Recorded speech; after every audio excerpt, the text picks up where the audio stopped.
This week is Teacher Appreciation Week. We have one day left.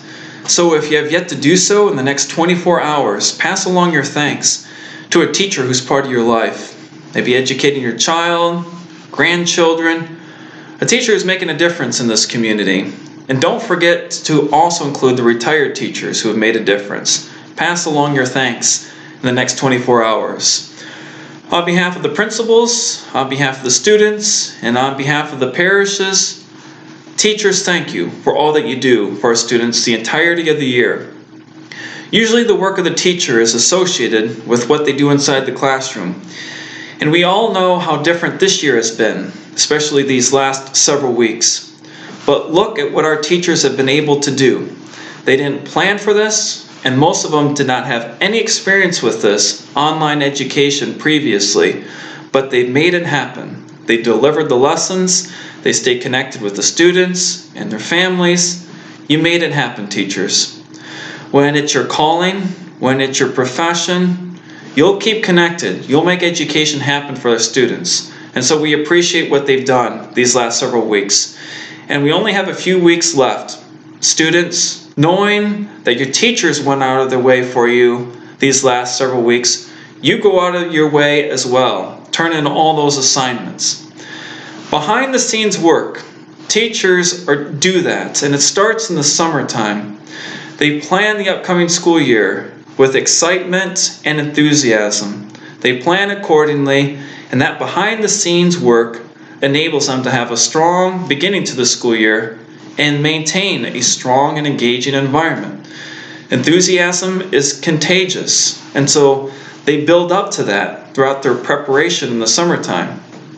And also, and parents notice this, when you go and visit the classroom, a lot of these classrooms are decorated very well. We have some very creative teachers who go out of their way in the summertime, and then during the school year, on the evenings and the weekends, keep the classroom decorated with student work and other engaging things, all to keep an engaging, safe learning environment. So they do that work behind the scenes as well. The other behind the scenes work is here and here, head and heart. They're always thinking of ways to improve the educational experience for the individual child, small groups, classroom as a whole. Always thinking about how can this situation improve.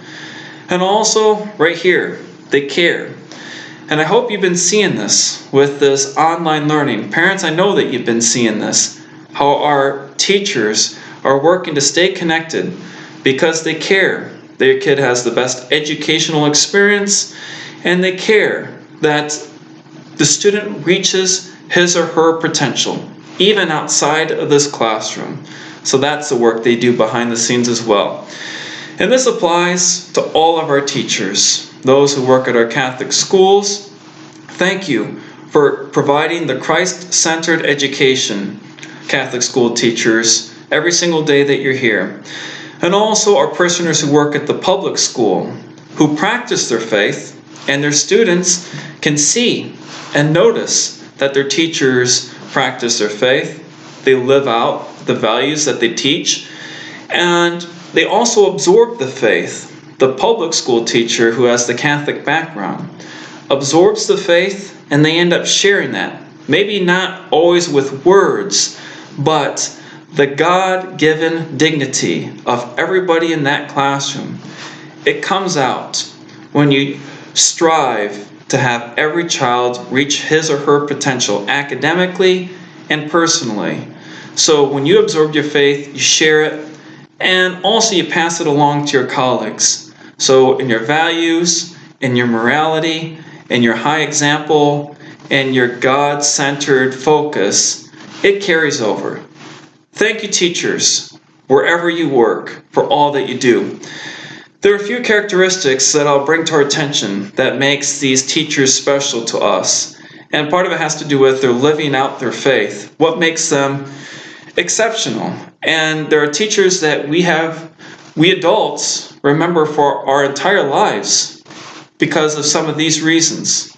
The first is a standard by which all Christians are held accountable for by non-Christians. And it's the standard of, do you judge other people? The standard of, do not judge.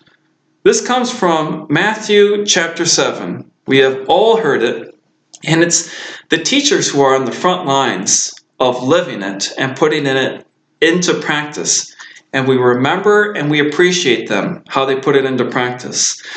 Matthew chapter 7. Stop judging, that you might not be judged. For as you judge, so you will be judged, and the measure with which you measure will be measured out to you. Our best teachers have a way of not judging their students. There's a difference of having high standards academically and with the behavior in the classroom. But a student, like an adult, can feel when they're being judged by somebody else. And judgment doesn't really have a place in the classroom. And the teacher's instincts tell him or her that if I do that, that will interfere with this child reaching his or her potential, academically and as a person. We don't judge in this classroom. Doesn't matter if you're coming from a high background or low background, rich or poor, stable family or complicated family. No matter what your size is or how you look, color of hair, all those kinds of things. The feeling of not being judged in the classroom is a feeling that is a safe feeling for the child, and they can move forward and learn and reach their potential. Teachers are on the front lines with Christ teaching, both at the Catholic school and the public school. Teachers, you are appreciated for not judging your students' background and your students. Again, holding them to high standards, but not judging them. The second part is teachers work on daily lesson plans with their creativity, good content, but with that, they don't ever get in the way of God's plans for the child.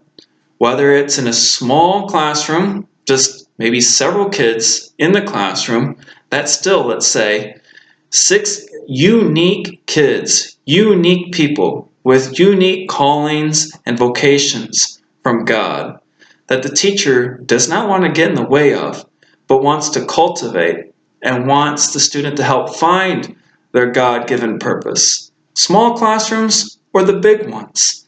That's on teacher radar constantly. What is your calling from God? Your unique gifts and your abilities. Teachers don't want to get in the way of God's plans. They want to cultivate it. And for some of us, we remember it was a teacher that opened it up for us. Maybe you're an artist. Maybe you're a mathematics genius. Whatever it was. But it was the teacher who saw that potential and gave us the opportunity to follow that with God's calling for us. And with that, it's not just academics or professional type stuff. It's what kind of person you are. And teachers see this as far as commending a student, as far as she was helpful to another kid. He did not forget. There was a kid who was left in a corner. Nobody was playing with him, so on and so forth. Or this child is a good leader, will be a good leader in the future. Teachers can see that, and they can see the God-given purpose and calling. So yes, they deliver the regular lesson plans, but they're constantly working that the kid finds their God-given purpose. So that's the other point there. And lastly, and where does this fit in? With the benefits. Catholic school teachers do not get paid a lot. The benefits are not great. Even the public school teachers compared to other professions. Not the biggest pay, not the biggest benefits. But there are the intangible benefits in education. You get to share what you're passionate about with young people. And some of them will use it and grow and carry on with whatever it is. If it's math, if it's art, if it's history, if it's sports, that's a benefit to the teacher. You can pass along something that you care about, and then it carries over to the next generation. And the benefit that teachers always remember, whether you're working in the Catholic school or the public school, I made a difference. And that's the motivating factor for a teacher. They go into the classroom, they prepare each year as far as making a difference, not just for themselves or for their own ego. This is part of it being a vocation and a mission. And when I make a difference in somebody else's life, a young person, and I can see that, whether or not, the kid or the family knows it at the given point in time, but I can see that I made a difference, and teachers know that you are making a difference. We're particularly appreciative of you here at St. Bernard and St. Francis Xavier. You are making a difference. When you can see that, that's the satisfaction, fulfillment of following the mission. Christ came to make a difference in every respect. And we share in Christ's mission when we do that, whether you teach at the Catholic school or the public school. And so teachers who do that and teach in such a way, it leaves the student open and they follow along with that. And they're open to those lessons and the example that they set. Teachers, you are appreciated for all these reasons and many more. Keep up the good work. And we'll finish strong for these last few weeks, and we can't wait to come back again in the classrooms in the months ahead. God bless all our teachers.